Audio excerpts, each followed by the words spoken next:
officer.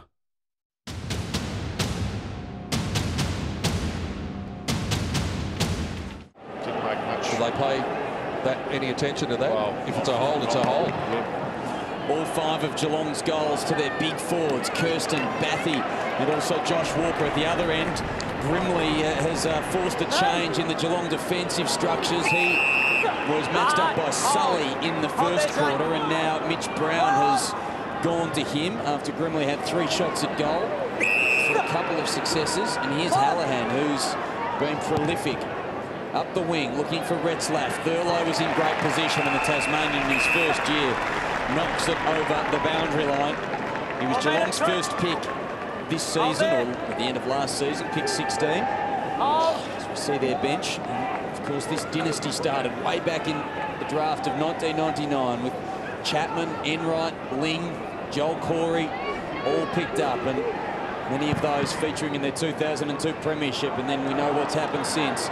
Brave was Erdley going back, didn't really get near the contest. Anderson's tap was intelligent, but Murphy let him down by dropping it. Buse needed to be careful, and he was. Didn't give away a free kick. Smets, magnificent hand pass up to Gleeson. Met with a strong body from Wanganeen, and good contest from all players. Darren, you were just talking about that dynasty. It struck me when we looked at the faces of the Geelong players on the interchange bench, how young they are. Yep. And of course, Chris Scott talked about the need to turn over players after what happened on Friday night in the preliminary final. So maybe they're building another dynasty down at Kardinia Park. Stringer tried to bust his way through, and he had the opportunity. Wanganeen was the man who laid the tackle. Savage called for the handball out wide. Simpkin was calling for it in the corridor. Both of those had opponents too close for comfort. Grimley flies, so does Mitch Brown. Osmond down at ground level. Savage went without it. Erdley just got enough of a touch on it to get it to the line. Average age of both of these teams is under 23 today, Pete. 22.3 to the Hawks and 22.9 to Geelong. What's new, Pussycat? And the great thing, you know, with both teams playing on Friday night, it's allowed their full list to be available. Well done by Langford. Just one of those little 50-50 kicks into the dangerous area, but Brown was awake to it. Takes it out to the city side of the ground. Sheeny just wanted the football. The umpire's going to belatedly pay the mark. Sends it inside. Isles from 50. Not the longest kick in the team, but that doesn't matter. Sam Isles has come up with a goal and gets the quick reply after Kirsten was able to get the first goal for Geelong inside the first minute, and Isles takes it back out to 17 points after 4 minutes. Yeah, and you just saw the ball kicked up, and that was a terrific mark there, but this is just too easy. It's just an easy kick, just slight marking there. I think it was Gleeson on that occasion. Yep. And Isles, while he's not a thumping kick, he knew his length, and he knew he had to get inside 50 to be able to get the distance, so he played on straight away. Good thinking, Sam Isles. He hand passes it off Burberry, and Billy Smets comes in and slams through a point. Wow, that was close. 34 plays 50. Boxer still leading the Cats. Let's check in with Phil Cleary down on the boundary line. Some early impressions in the second quarter. Well, the 2 oldest midfielders for Geelong, Selwood and Dom Gleeson. Now, to me, they are probably 2 who have not been in the game, Peter and David, and it's a fast-tracking game, this, and Troy Selwood likes it nice and tight inside, and Dom Gleeson's a bit the same, being smart around the pack, but I reckon that's one little area that could make a difference. Phil Cleary patrolling the boundary line for about his 75th VFA strike VFL Grand Final. We couldn't play it without him. Mitch Brown takes a good mark after the kick from Mirror wasn't well directed. They've got players on inside 50. He's going to think about the short option and then go longer, load it up. There's plenty of Box Hill Hawks down there. Spanger flies and lands awkwardly. Barham, did it come off his foot? Not according to the boundary umpire and the field umpire, who had that covered. Too slow there by Mitch Brown to get the ball in. Could have been out of bounds on the full. Well, we shouldn't talk about out of bounds on the full after what happened in the last minute of the third quarter the other night. Here's Gleeson trying to bust his way through. Got the handball off in the nick of time. Barron and Osmond came together, and Osmond's hurt here. He hurt his right shoulder in that contest. We'll wait to see if Barron's all right. And he's coming to the bench, I reckon, Pete. He's calling a man back. Yeah, just got his shoulder into an awkward position there. Here's Troy Selwood, who knows all about shoulders in awkward positions. Lock turning around, banging it out of the danger area. Goes over the head of Buse. Well done, Brown. Met the ball without hesitation. Barham's got time to hit a target. Instead, he just blazes away into the pocket and says, have a jump for it, boys. The ball remains in play. Spanger by hand. Dangerous handball. Hallahan will need to be good. Stands up in the tackle. Segler taken down in the tackle. Fierce stuff from the Cats. Here's Barham. Tried to find Taylor Hunt with the handball. And Savage clears the danger zone for the Hawks. Will it be coming back? Retzlaff needs to provide a good contest because the Hawks are under siege at the moment from a Cats side that was the best side in the comp and the home and away comp. But we know that at the grand final it's a new stage, and that doesn't count for a great deal except for belief, and the Cats have plenty of that. Selwood, inboard to Schroeder. He's got one-on-ones ahead of him. His target is Burberry. Well done by Cheney. Was able to leave his man and bravely come across to spoil. Schroeder followed up, shrugged one tackle. Creative hand pass, exploratory stuff for Kirsten. It might come off. Walker bought himself some time and bought his team a goal. He has got 3. Geelong are all over Box Hill in this second quarter. They get the margin back to 10 points. Yeah, and I think it was Schroeder who was able to thump the ball on that occasion, and that just worked out well for him. It was Kirsten, sorry. Just, if he had taken the ball, he would have been tackled and it would have been a dead situation. Just keeping the ball alive in your forward line is good work. He knew where his teammates were behind him. Terrific work and a much-needed goal to Geelong. 6-5 Geelong, Box Hill 8-2. Kick was poor. Hawks by 9 points in the VFL Grand Final. Loudon took clean possession, but the Cats are waiting. They are stalking them at the moment. Walker couldn't quite turn the corner, so he decided to wait. In the end, he ended up having a shot after all, and he's kicked another goal. Josh Walker has 4 goals in the first half of the Grand Final. He is playing a splendid match. And it's back to a 3-point ball game. Box Hill still in front. Yeah, and he was in 2 minds there. It's very rare you see a player get a goal after they get themselves in 2 minds. We watch here, he's looking at where the goals are. He was going to hand it off. Then he was under pressure. He had to kick it, and straight he kicked it. But not for the first time today, Peter and Reese. He's bought himself some time. He showed great poise. And he only had that one step at the end. He was, otherwise, Cheney had him. He was on all right, but he's able to just get that kick away and having a great game, Josh Walker. 3 goals to 1 in the second quarter. Cats have got it back underneath the goal now after a brilliant start by the Box Hill Hawks. West and Segler locking horns in the middle. West palms it down and then does his own roving. Whether he's going to be able to get rid of it is another matter. The umpire says, well, if you're good enough to do that, just 1 metre with the rucks, then I'll cut you some slack. Spanger's gone back onto Walker. Umpire throws the ball in the air. West did okay. Selwood down on that shoulder. He's hurt it again, I think. He's very slow in getting up. Hawks are coming forward. We'll keep an eye on Troy Selwood in the middle of the ground. It was Tobin busting through. Simpkin did very well, and then he disposed of the ball incorrectly. Selwood's okay, Pete. Well, let it go. Box Hill kick. Let it go. Selwood, you wouldn't know it anyway. Here we go. Against you. Hey. Oh, Stringer comes in. He might have given it away at 3. He has. He's given it away. Shane, here. And then second action, here. Oh, no. Wow. I thought Stringer going in there and it reversed it. It's going the wrong way. He has. He is. He's completely confused. It's Box Hill. Box Hill. Yeah. Sorry, that way. Sorry. Well, Brett Ritchie's finally worked it out. What that means is it's going to be on the goal line. Yep. So a bit of undisciplined stuff there from Geelong, and it was Jesse Stringer, the man who came in and gave away the 50 by the look of it. Fans are not happy. We'll need to have another look at the replay to see what sparked the fire, but Xavier Murphy gets a steadying goal for Box Hill, and things all of a sudden are warming up in the grand final. Yeah, they are, and look, glad the umpire got that right at the end, because I wonder if I was going the other way, but Stringer just come in at the end there, and you watch the push, Stringer will come from. It's Jed Buse, and there's Stringer. And that's the one, that's the 50 metres. Yeah, and you can hear the umpire, he got his bearings mixed up, his compass was off target, or he was heading in the wrong direction. Well, umpire Brett Ritchie will probably have a laugh about that afterwards. That's one for the umpire's ball, the goof tape at the end of the year. Yeah, Christmas tape. Ross Booth will be sitting at table 1A. Absolutely. But the Cats are going forward again.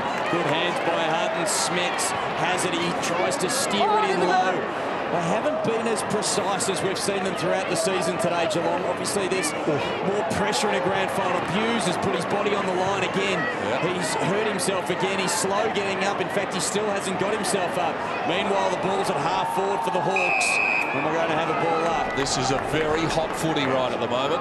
It certainly is. And we have seen Geelong be able to play the game on their terms, but this Box Hill Hawks team has been terrific. Contact there. High contact. Back live. Corrigan, one of the veterans. Collects Murphy, who's kicked a couple of goals and playing a really good hand. He gets Hallahan. Man on in the pocket was O'Brien. Good work from Brown. Came across. Osborne's tackled by Eardley. Didn't stop the hand pass. Now Hallahan can goal if he gets to that right foot. The pressure is good.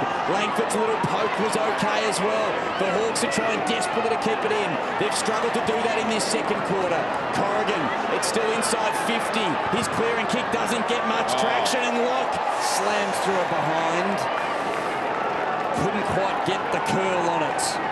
Reece, this is an enormously important 10-minute period now. With the heat that's in the game, one team or the other can establish something here. And Geelong have been doing all the attacking too. Mitch Brown's kick. Segler fists it away from West. It heads out towards the boundary line, and Barham makes sure it goes over. And it did come off a box. Well, a Geelong ball, he's saying. And Litherlander's going to be the man who finishes up with it. The umpire's got it all a bit confused the other night as to whose boot it was coming off. But they were right on the spot there on the far side of the ground. So the defender, the 20-year-old Angus Litherland, pops it up in the air. Grimley trying to fly. Loudon went one-handed. Retzlaff roving, had a fresh air shot. Osborne's got no room. And the ball, for a moment, looked as though it might have stayed in. Umpire said, I'll chuck it back into play. Leaning against the right behind post. It is the Box Hill Hawks leading by 10, and we're in time on in the second quarter. Magnificent game. Wherever you, I hope you're enjoying it. Wherever you're watching ABC footy. Oh, Schroeder was beaten for the footy by Xavier Murphy. That was so brave by the youngster diving on top of it. But he might have a free kick awarded against him. No. He should have been. He did dive on top of the ball. And good umpiring, I reckon. Yeah. Well done by Murphy. Put his body on the line. Close to the boundary line. Murphy is there. Scoops it back. Hallahan can't shrug a tackle. They've got a target on him. Now the Cats, they know how damaging he can be. Brown is wrapped up by Retzlaff, the former Lion. And we're going to have a ball up. 14 players in this Box Hill side have played AFL, have AFL experience, and 13 for the Cats. There's Segler smothers Corrigan's attempted clearance, and this will be great for Box Hill because of their confidence. There'll be a free kick picked out. Will there? No, by Brett Ritchie. Doesn't. Jed Anderson was the man who was getting a little bit hot under the collar, and he's got a few mates out there at the moment. It is a very hot contest at present. Langford's kick, not so good. Eardley able to cut it off. Left back pocket at the Lockett end of the ground, and he'll take it out to the city side of the ground. Bathy trying to fly, didn't get there in time. Nicely done by Burberry. Moves it on to Corrigan. Corrigan goes to a one-on-one. It's a wide kick, though, and Cheney did very well. Kirsten's landed awkwardly here. He's slow in getting up. I reckon he might have turned his leg as he fell. Here's Wanganeen. The handball out to Exxon. He's forced out. Let's have a look for Shane Kirsten. Now, he landed very awkwardly, and he was proppy when he got up. It was just great body work by Cheney. He just had the strength to take the line of Kirsten. He's up, Shane Kirsten, but he's very ginger. Just good body work by Cheney. Terrific. After the throw-in, Taylor Hunt down to Selwood. Inside the 50, there's that man, Cheney again. Hartman gets to the front of the contest. Wanganeen's there as well. And Jackson Barham makes sure the ball gets over the line. So a real arm wrestle going on here for the last 5 minutes or so. After Xavier Murphy's goal at the 17-minute mark, no goals. And in this game, a 5-minute period without goals, Darren Boyd, is very unusual. Yeah, we had 11 in the first quarter, and we've had 5 in this second. Hunt threw it out, and that should be 50. Well, he's given Trent West the benefit of the doubt. It's going to be a free kick to Anderson eventually when the ball comes back to him. He played 6 times at AFL level. He was the AFL Rising Star nominee in round 3, Jed Anderson. He's also been very handy when he's played for the Hawks. Neat kick to Hallahan, a former boxer. He's trying to, chooses to put this one high to Loudon. He's got the height advantage over Sully. Sully did well to work his way to the front. Eardley, hard work, tough work from Cam Eardley. The don't argue was superb, and he was able to get it to his teammate Sully. Now up to Hunt, who's barreled over the line by Wangan, and again, he is opened up. Yeah, no, that's hurt Hunt. That's taken the wind out of him, and this is good play by the Hawks. They're attacking the ball and attacking the body, and very hard at it. It is a shocking feeling when you've got no air in your lungs at all, and that's exactly what Taylor Hunt's feeling at the moment. Phil, it just seems as though after the frenetic start that we had and how full on it was, that the pace has just slackened off a little bit as we head to half-time. Well, without a doubt, Peter. I mean, we do know the players are super fit and they rotate, and you talk to me about how they feel coming off. The truth is they've got a tyre. They couldn't go at the same speed. And the other factor, there have been a lot of collisions, haven't there, in this game? And those collisions take a little bit of the wind out of your sails most definitely. She's slowed up. It's now a critical question for players' decision-making. They've got to try to get the most of any forward forays. Well done by Liam Tobin, who comes up with the free kick. Ball bobbling inside the attacking zone. Selwood, nice releasing handball. Gleeson gets on the end of the Hamling handball. In fact, it was Hartman. Now Barham taking it forward through the middle. They all fall over like 9 pins. Spanger did pretty well. Kelly with a handball out wide. Good pressure on Exxon. That came from Walker. Now Locke feeds the handball inside. Good tackling pressure again by Gleeson, but they were able to get out of it. And the kick was a bad one from Mark Locke. He's kicked it out of bounds on the full. As a result of the pressure, as a result of a bit of fatigue, and Taylor Hunt still trying to get the wind back in the sails. Yeah, he's been struggling for about the last 3 or 4 minutes since that collision that we saw. Well done by Savage. Just wanted it a little bit more than Billy Smets, who was content to wait. You can't do that in grand finals, Billy. Mitch Brown was able to spoil. Hall and Smith come through. Gave it to Buse, who's certainly taken a couple for the cause. Stringer, magnificent poise towards Smets into his path. Hunt riding shotgun. Hand pass to Sheringham. He can go all the way here, Sheringham. Wants his left foot. The target is Walker, and why not? Will it bounce through? Duray is able to recover and push it through. Good defence there from Taylor Duray. It was good because it was a complete mismatch. It was a mismatch, and he did a good job to get Josh Walker out of that marking contest. Mirror just giving the indicator to slow things down a little bit. That's what Simpkin does by finding the chest of Spanger. So in this quarter, we've only had the 5 goals after 11 in the first term. First quarter went 33 minutes and 33 seconds. Big fella Howe bends down, picks up the footy. Cheney making life hard for him. Kelly with a good tackle on Sully. Eardley was dispossessed. And then he goes in and lays a tackle. Cheney fetches the football. Loudon fishing for it. Stringer over the top of it. Loudon did okay, then got his boot to it. Well done. That's a terrific 1%er from Luke Loudon. Might set something up here. Locke's kick up towards the 50. O'Brien lays a tackle. Handball comes backwards. Mitch Brown has been solid as a rock back there. Handball not great that time. Eardley again crunched in a tackle, and it's that man Loudon again who's done things that midfielders should be doing. Howe's handball didn't find the target. O'Brien takes it over the line, but a couple of terrific efforts there from the 22-year-old Luke Loudon. Yeah, terrific. Just a great driving tackle. That's more a rugby tackle than we see in the AFL, but that just shows the intent, and that's why the Hawks are in front. Well, 5th year on the Hawthorn list, Luke Loudon. That's a lot of weights that he's lifted, and that hurts. Hall and Smith couldn't get the clearing ball away. Langford has been superb at times. He was able to split the gap, got it to Simpkin, who fumbled it.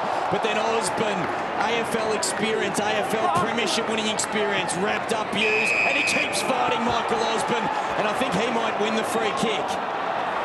Well, it's going to his teammate Simpkin, who was held when he didn't have the ball. Now, is he going to look for Grimley Long or perhaps Retzlaff? He's got a couple to choose from. Grimley's the main target. He couldn't quite bend his body that way, but here's Loudon. Couldn't get the hand pass and continue his superb couple of minutes. Hamling is able to clear, or at least with the help of Barham they can. Gets it to Gleeson, to Barham. Up the line he goes. Gee, there's some tired players out there after the intensity of the first half. Kirsten put himself into the air with a spoil. Sheeny back to Duray. It's coming back though. Going to hold the ball in. Corrigan looking inside the corridor to Hall and Smith. He can use the run of Gleeson. Now Kirsten. He thumps the long ball to a one-on-one inside the 50.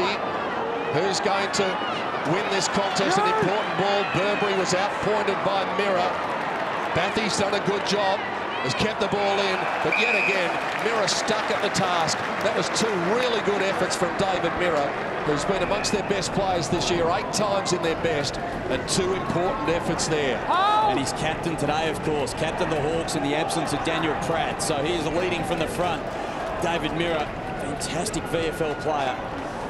Hartman, claimed by Segler, who then goes and claims the footy. Spills clear from him. Langford's been in everything. He's shoved over the line by Hartman. Better known as a goalsmith, Hartman, and doing the good defensive work then. Darren, we can't take too much out of the second half records because they're nearly identical. In fact, the Box Hill Hawks have won more second halves, 16-15. Why does that not surprise me? They'd be nearly identical. They've been clearly the 2 best teams of the year. Langford clears from the congestion. It's up to half forward. Hughes is playing well. He's dispossessed by O'Brien, the kid from South Australia, in his first year at the level. And he had a good effort there after a couple of really important goals last week, Tim O'Brien. Have to think the siren is imminent here as we tick up towards 30 minutes. So it favours Box Hill down at their end of the ground, but we've seen Geelong's ability to fast break here. Ball once again in dispute, and the players just happy to have a rest. They are spent. Langford down the bottom of the pack. Schroeder over the top of him. Damien Carroll plots the strategy that he's going to impart to his players at half-time. Now a clearance. Schroeder to Taylor Hunt, inside 50. Well done, Spanger. Got to the front spot. Spencer's handball intercepted by Cheney. Had it for a while. Umpire gave him some latitude. It was Mirror who tumbled the ball forward. O'Brien's on the deck, so is Langford. Constructive handball comes out wide. Osborne did well. Now an opportunity for Murphy on the left foot. He's kicked well. He just blazed away. Oh, Eardley has done a couple of things today where he looks as though he's been caught by the pressure, and luckily for him, Thurlow was there. He takes it out to the city side of the ground, one-on-one. 2 very good players here. Isles beats Hall and Smith, gives it across to Wanganeen. Another terrific effort. The grand final's going up a notch here. It's Barham. They've given everything in the first half. Now Sheringham pops it over the top, and Hall and Smith takes the mark. What a game this is. Well called, Pete. We've said it already, but you cannot believe it's not even half-time. The intensity here is extraordinary. Hartman beaten by Tobin, or Exxon rather, on that occasion. Close to the line. Umpire wants to call something. He's going to whistle it across. Fans wanted a free kick. Matty Knights watches on, getting ready, I'm sure, considering what he's going to tell his players at half-time. As they recover, Taylor Hunt could not move after that footy. He is really sore at the moment. Litherland bombs it towards centre-half forward. Retzlaff grabs it. He's in range here, Bryce Retzlaff. He goes back. This will be team-lifting stuff, but he can't quite get it through the big sticks. He saw the goal square open. He really should have steadied, though. He's a thumping kick. He didn't need to rush his kick on that occasion. I've got a man out in the pocket here for the short kick, Sully. Brown might decide just to go up the middle and get it as far away as possible. On the lead is West. And the siren brings to an end what has been a really entertaining first half in the grand final. The margin is 10 points in favour of the Box Hill Hawks, who at one stage led by 19 in that first term, and then they led by 24 late in the first term. And it was Geelong who was able to kick 3 goals to 2 in that term. And it's Box Hill 9-4-58, Geelong 7-6-48.